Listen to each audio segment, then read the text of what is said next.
very much. Today, I want to tell you a story of two firms.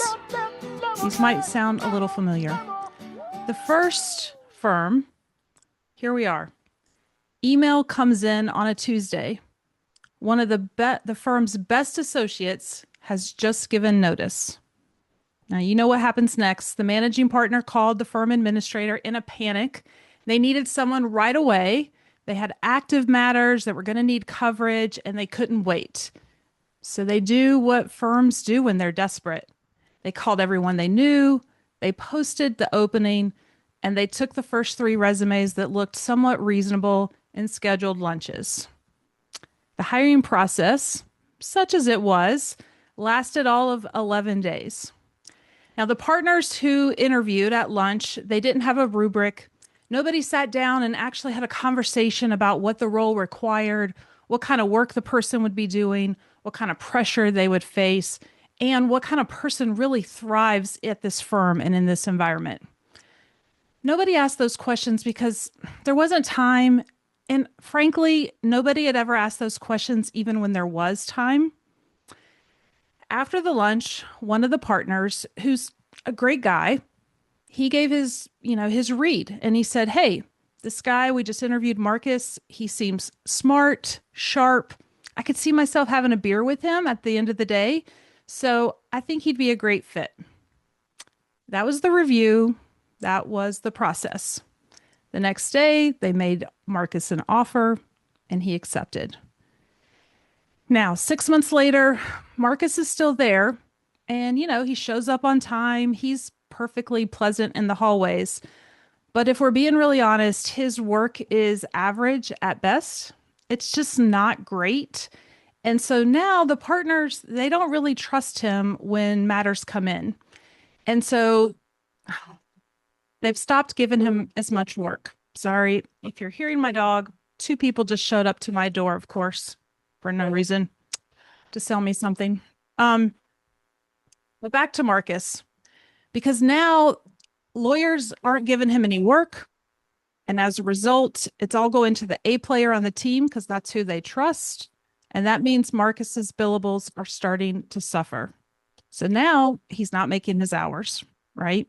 He's not doing anything wrong. He's just not doing anything great. And now the firm is paying the price in time and productivity. That invisible tax that we've all seen of the not quite right hires that they put on everybody around them. All right. Now let's shift gears down the street to our second firm. Now this firm, their best paralegal, Jordan, has just sent the firm administrator a calendar invite. The subject line, quick chat. No other context. The administrator knew what was coming the second she saw it, right? And sounding familiar to anyone? Jordan had been with the firm for 3 years. She was a top performer. Everyone loved her. They trusted her. When they needed something done, they called Jordan. But when the meeting happened, she gave her notice. Now, again, partners are panicking. What are we going to do? So they come back with a counteroffer. They offer a 15% raise, which should tell you something about how much they valued Jordan. But she turned it down. So now the administrator's having their exit interview, and she finally got up the courage to ask the question that she'd wanted to ask, which was this: Jordan, what would have actually kept you here? And Jordan looked at the table for a second, and then she said, "Well, I wanted to know where I was going. I've been here for 3 years, and I still don't know how people see me, if I'm really good at my job. I really wanted someone to invest in me, not because I was leaving, but before I was leaving. I wanted to know that I mattered here, not just performed here." The administrator thought about it and realized that the worst part wasn't just losing Jordan.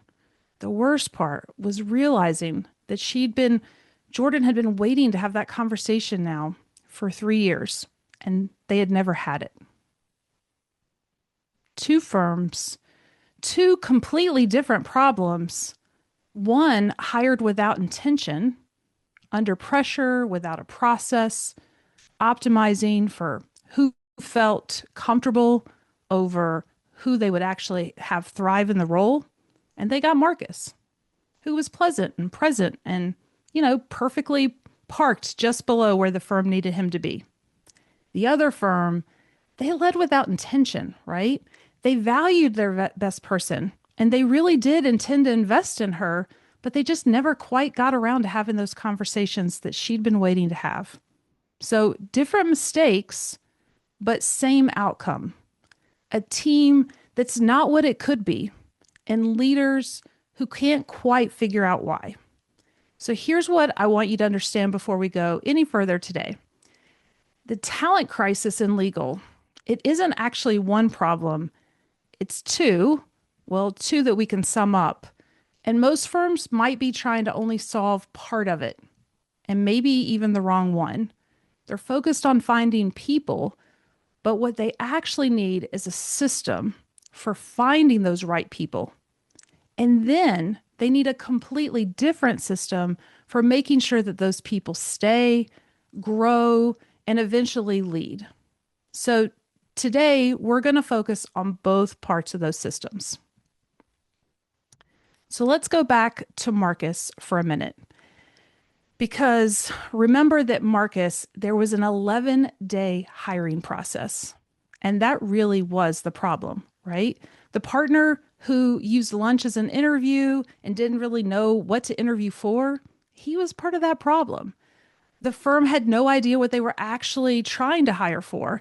They were just hoping for somebody that could breathe and do some work. And that's a problem.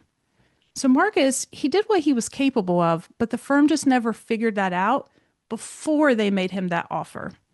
And we know that this happens all the time, right? Not because firms intend to be careless, but because they're desperate. And they're desperate people, they take shortcuts. And sometimes when we take those shortcuts, we see the same results in our hiring, which is good enough. And we need somebody. So we say, this person seems fine. They'll probably work out. Let's move on it. And today I want to challenge that instinct directly because hiring someone who's good enough, it doesn't get you to great. It gets you to a team that's perpetually fine. And fine is expensive, right? In productivity, in that invisible tax that happens on our A players who carry the weight, because we know this happens all the time. When you have those mediocre team players, it's our A players who sort of get dumped on, and then they quietly resent us. And, it just creates a whole big mess everywhere we go. So if we want an amazing firm, we have to be willing to hire amazing people. And that's what we're going to talk about today. So today I want to give you 3 things that I think can help you drastically change your hiring process and your system so that you're hiring intentionally and hiring the right people. So first up,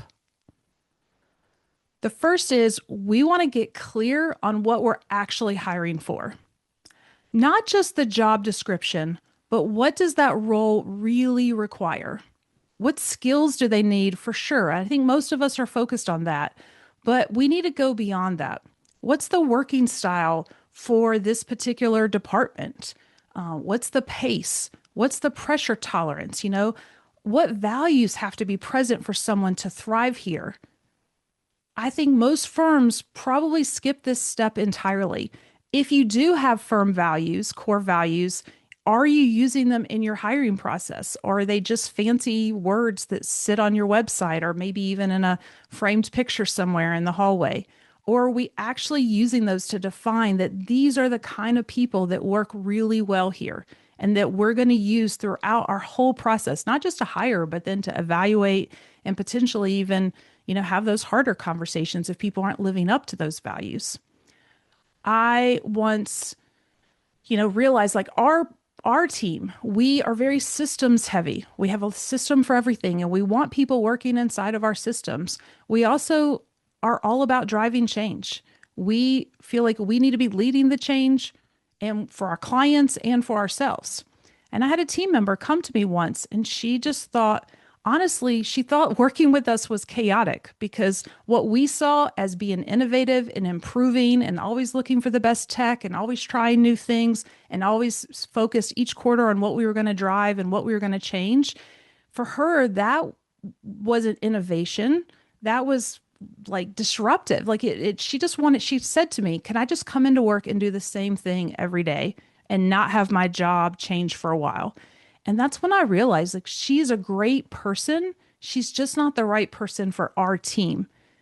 And so, really digging in on the front end and being really honest about what kind of person is going to succeed here is really going to help us. So now I can have those conversations when I'm interviewing people and I can say, listen, I'm going to be really straight with you. If you don't like change, if you don't like trying out the new tech tools and figuring out what, works and realizing just might, when you get comfortable with something, we might realize there's something better, you are going to hate working with us.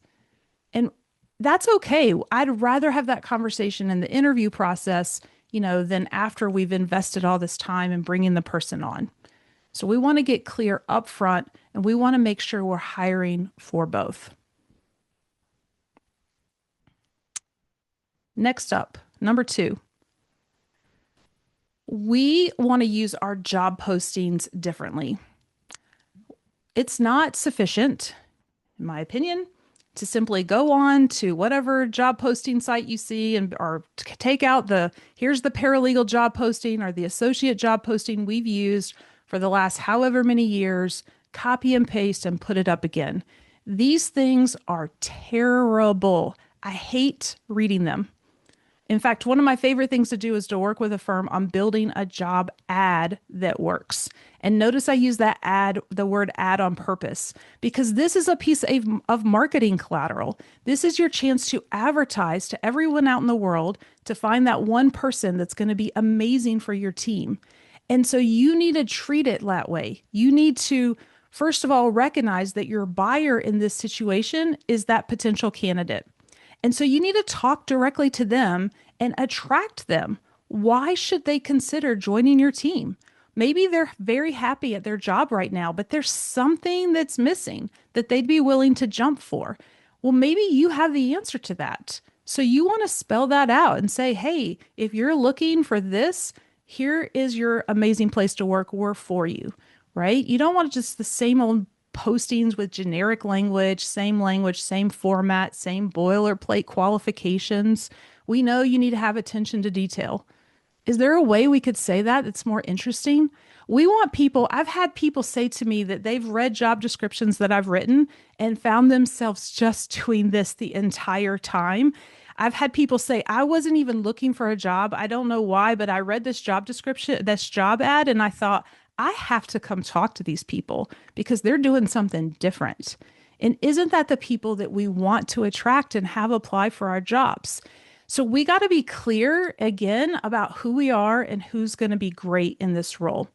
I worked with a high-end family law firm in Atlanta, and they said to me before we wrote their job ad, they said, we just want to be straight with you, Stephanie. Like, we have some pretty risque fact patterns that come through with some of these divorces. So, we don't need anyone that's a wallflower and is going to be embarrassed to read some of the things happening in our cases. And you also need to know that we curse like sailors here. Like, everybody says the F word like every other sentence. And we're in the South. And so that may not be appropriate for some people. So guess what we put in our job ad? We said those things. I think I actually wrote like, be prepared that the office curses like sailors and drops the F-bomb every other sentence. The person that we ended up hiring in their cover letter back to us, or actually I had them write answers to some specific questions. The first words in the cover letter were, I found my effing people, right?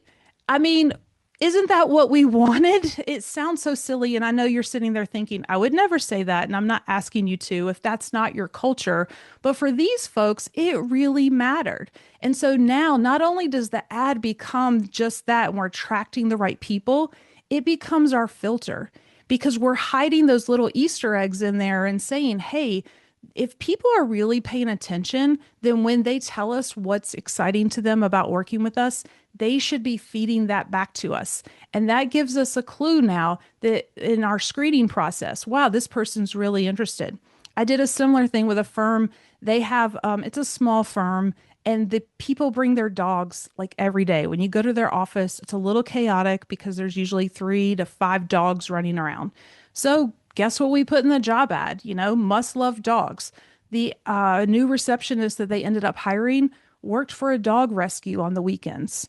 So again, like, because her application stood out because she led with that. She was like, "No, this would be an amazing place for me to work. I would love to have dogs in the office every day."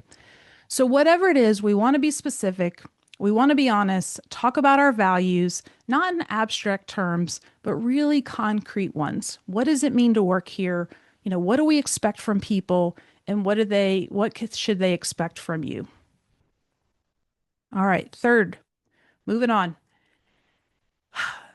We have to teach our people how to interview. I am a lawyer, so you know, uh, that presentation earlier hit home a couple of places, but I've been in law firms. I've seen those lawyers, so that's not me. I would like to think I'm not that person. But I also can, I'm part of the club, so I can say where lawyers suck. And one of it is hiring. Nobody ever taught me how to interview. I got to my firm and I remembered they sent me and they're like, okay, Stephanie, we need someone to go do summer associate interviews. And they sent me off to UVA and Emory and a few other law schools. And they literally said, just find someone that you like, probably someone you want to hang out with and have a drink with at the end of the day. That is where that story comes from, because that's what I was told to do. And guess what? Finding my next drinking buddy actually isn't the goal of a job interview, because maybe my next drinking buddy isn't the best fit for our firm and isn't, the person who's going to excel in what we do and how we do it, right? That tells us nothing about whether they're going to be successful with us. So the question that we're trying to answer in an interview isn't necessarily, do I like this person? It's, can this person do the job the way we do it here? And that requires a different kind of questioning and a different set of skills to show up in our interviews. So I'm a big fan of behavioral interviewing, where we ask candidates to describe specific situations from their past rather than hypothetical future ones. I taught my husband this skill when he was interviewing for a delivery driver. I gave him my list of questions, and at first, him and his manager looked at me kind of skeptical, like, "You really want us to ask these things?" And I said, "Look, just give it a try and see how it goes." So they asked the college graduate who was coming to apply for the job. He had had an internship, and one of the questions was, tell me about a time the day ended, but there was still work to be done. And the guy thought about it for a second and he said, I was at my internship and our boss called us all out and said, all hands on deck. I know it's 5 o'clock, but we got to get this thing done. We need everyone to stay. And my husband's like, cool. What happened next? And he said, well, after about 20 minutes, I was bored, so I bounced. Now, my husband and I feel old because we had a good laugh about the fact that this guy said he bounced in an interview, because we were like, okay, clearly not how we would talk, but he told the truth, right? Like, when you ask those behavioral interview questions, people show up differently and they tend to say very honest things. But our lawyers have never been taught to use these skills in an interview session, right? They just, again, are like, and they also are asking the same questions, the same boring questions, tell me about yourself. Yeah, we could do better, but we can't do better unless we train our people how to do better. So it's not going to be sufficient just to say, guys, do better. We need to give the attorneys, whoever it is, the administrators, the folks in our firms who are doing the interviews, we need to give them the skills, the training, the sample questions, and practice with them. Because I've done this training for lawyers, and sometimes they look back a little bit at me, and I'm like, trust me, this works. Let's practice. Let's dig in, and then they find results. So don't let them just go off on their merry way. All right, one more thing when it comes to hiring, and that's this, right? Hiring doesn't end with the offer. The onboarding process is not just showing someone to their desk and assigning them work. It's the beginning of the relationship that we're trying to build. And we know studies say that it could take a full year for a new team member to feel fully up to speed and genuinely connected to the team. So we want to design an onboarding experience that validates their decision to join your team. Make sure they understand the firm's history, their vision and the values. By the way, everyone at the team, I don't care what position they're in, everyone should understand who we help and how we help them. They should be ready to answer that question the next time, because they're going to get that asked a lot when talk about marketing from the last session, right? Everyone down to whoever answers the phones should have a clear understanding and be able to just quickly say who we help and how we help them instead of just saying, I work at a law firm, because that is, that's part of your marketing messaging right there. So we want to make sure that our folks understand not just their job, but also what's happening at the firm as a whole, our history, and then also get introduced to the team and start to build those relationships that we know are so important. All right, so now, well, let's shift a little bit from hiring to leading. So let's say now you've put all these pieces in place at play in your firm and you've hired the right person. You were intentional about the role. You posted a great advertisement. You learned how to interview and you onboarded them well. You did everything right. But then what? Because for a lot of firms, the answer is our Jordan situation, right? We hand them off to a leader who was never taught what to do next. They're not a bad person. They care. They just probably were somebody who was promoted because they were excellent at their work. And so what do we do with those folks? We hand them a team and then we leave them to figure out the people part on their own. So someone who's really trying to operate on instinct because nobody's ever told them a framework for how to actually lead people. And that's where we get with the Jordan situation. She was the right hire. She was smart and trusted and high performing from day one. The firm didn't make a hiring mistake with her.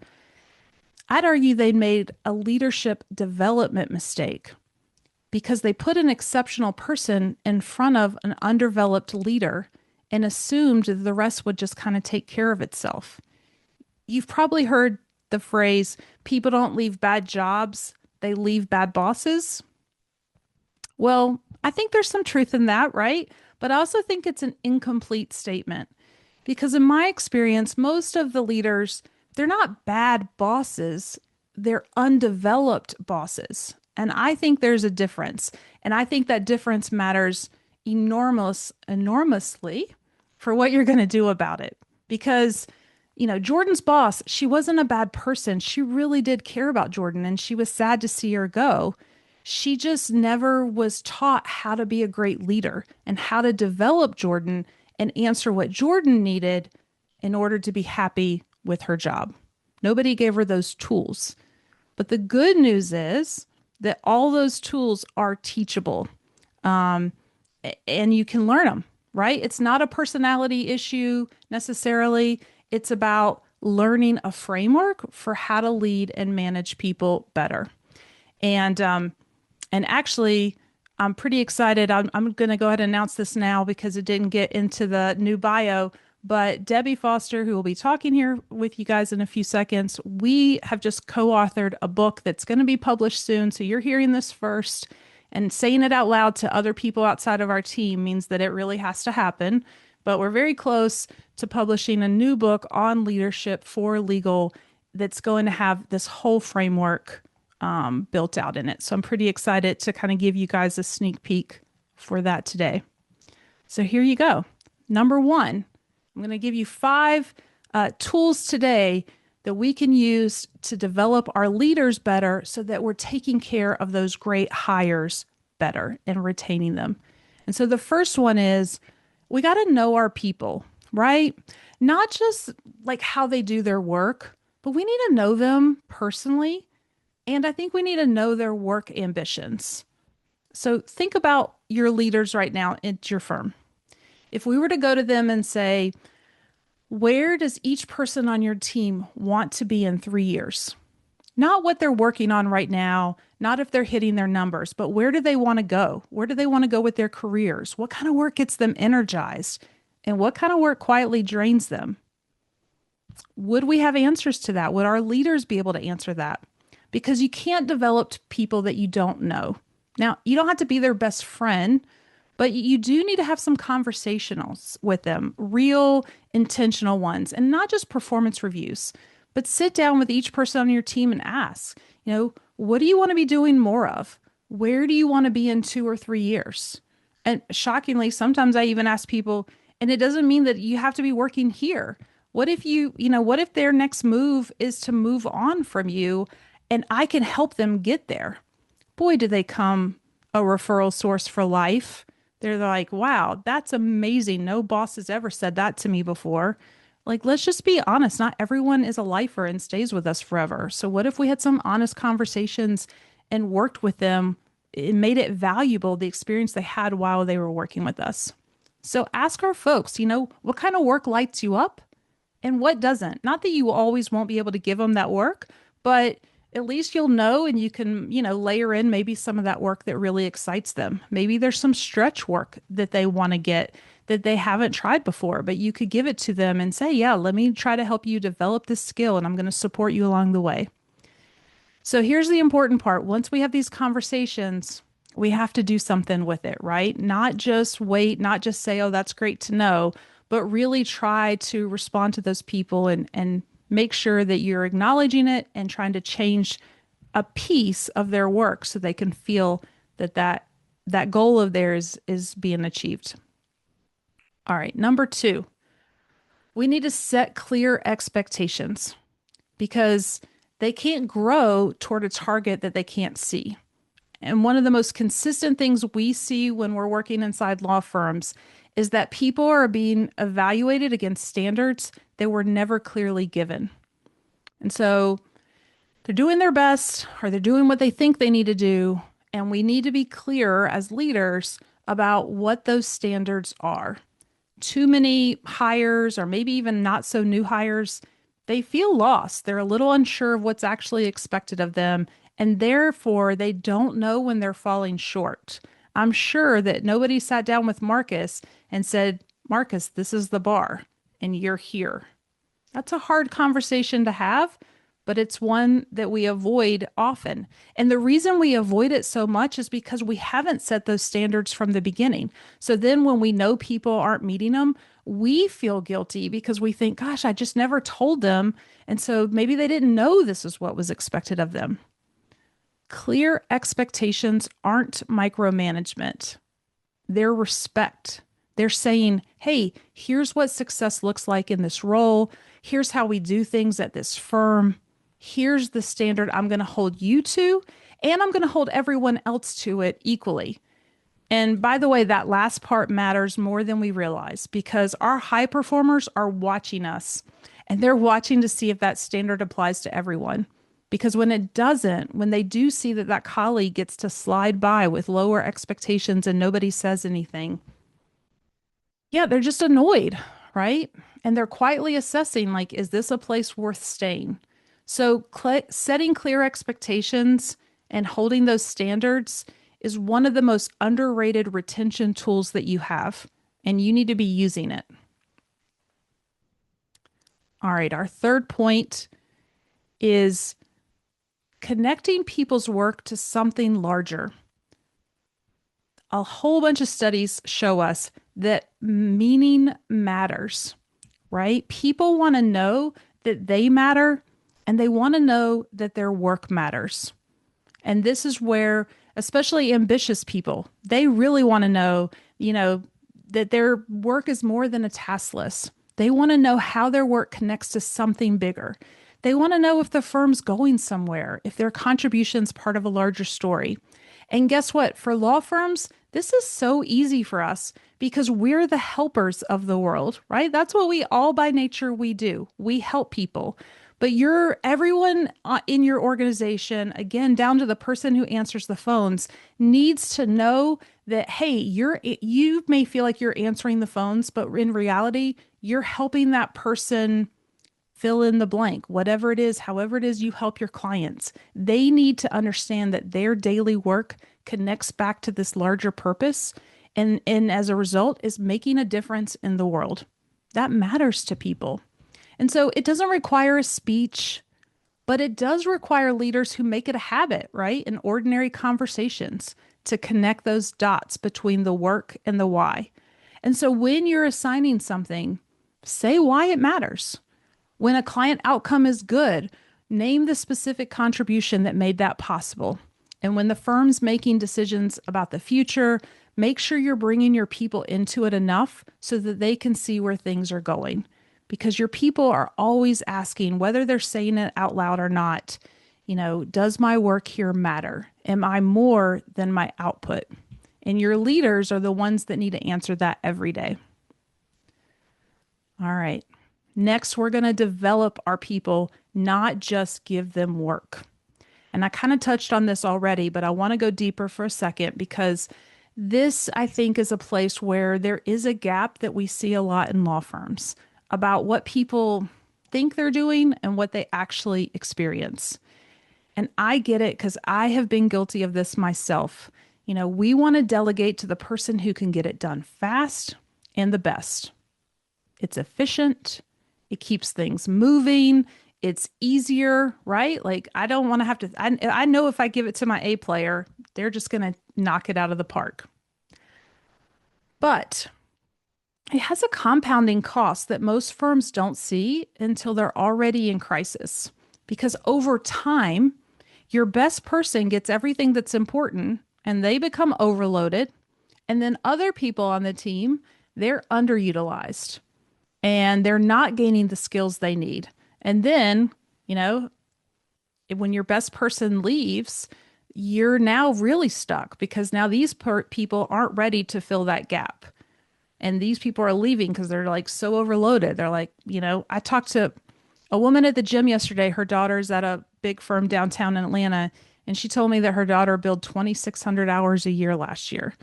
And you could bet that I started a conversation with that mom. I was like, all right, tell your daughter to call me because that is not sustainable, right? She's like, well, she's great at what she does. And I think the partners just keep giving her work and she doesn't know how to say no. She's not going to stand up for herself.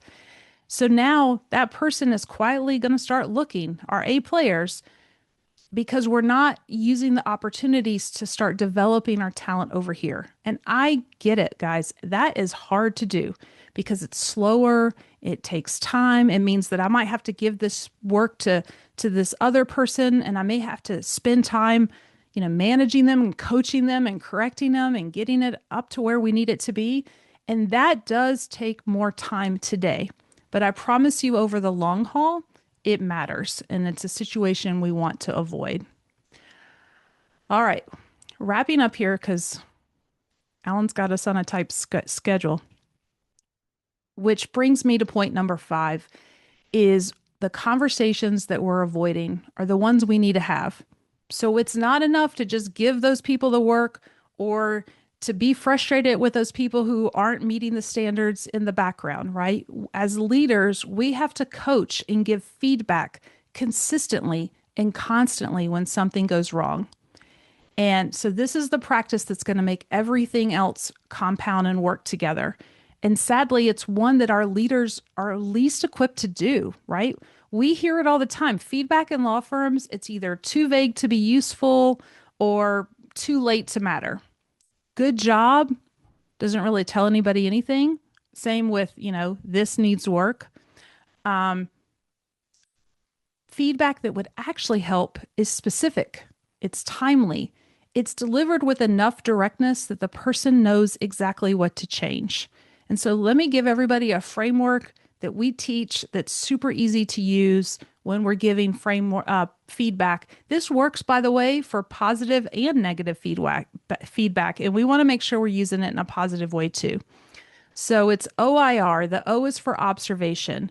You want to start with what you actually saw or heard. Facts, not interpretations, right? If somebody was watching this with a videotape, what would they see? Hey, Sally, you interrupted the client 3 times today in our client intake meeting. That is an observable fact.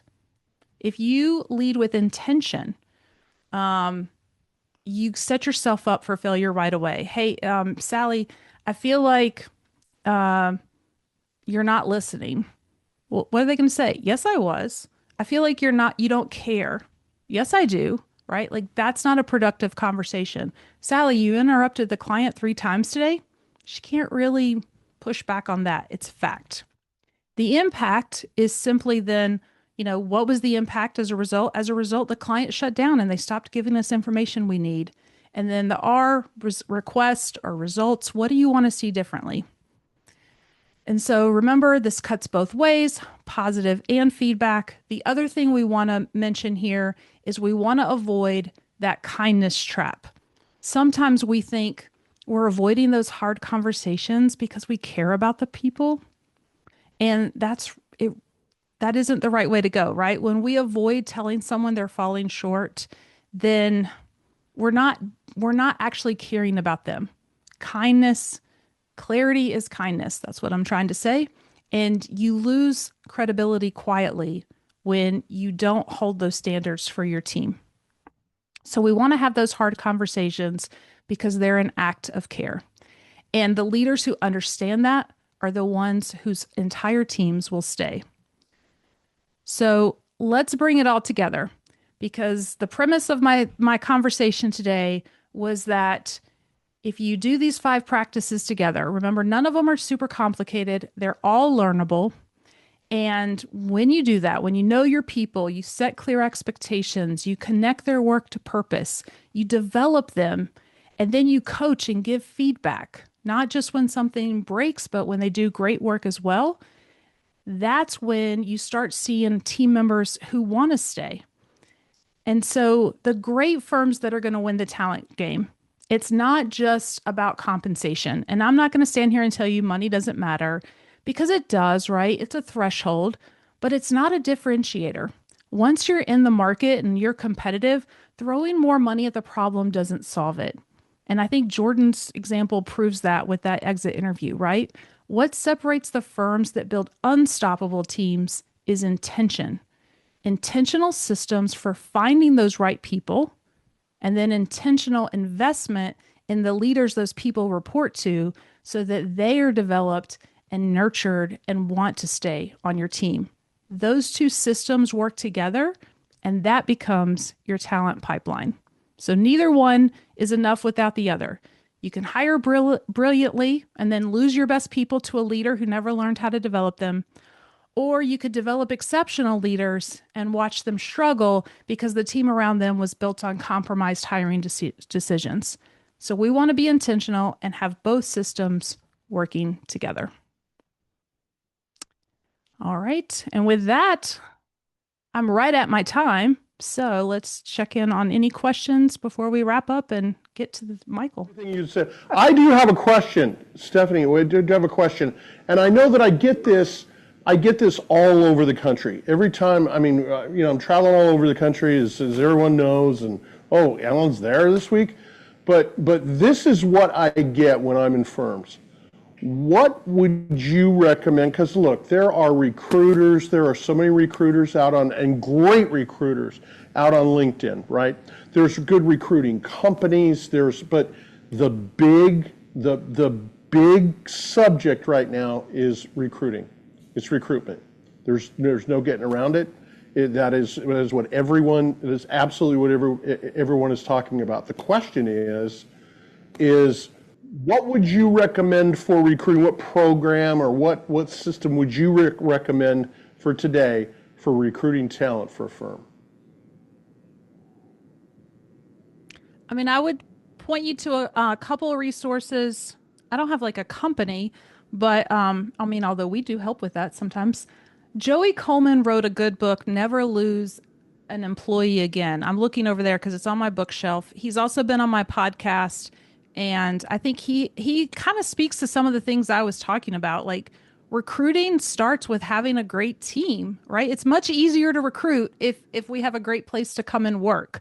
And so it's not just about what we do in that recruiting process. It's why do they want to come work with us? And so sometimes it's really starts with the hard work that we have to do to build a better business. And if we're not there yet, at least be honest about where you are and where you are hoping to get with your team member.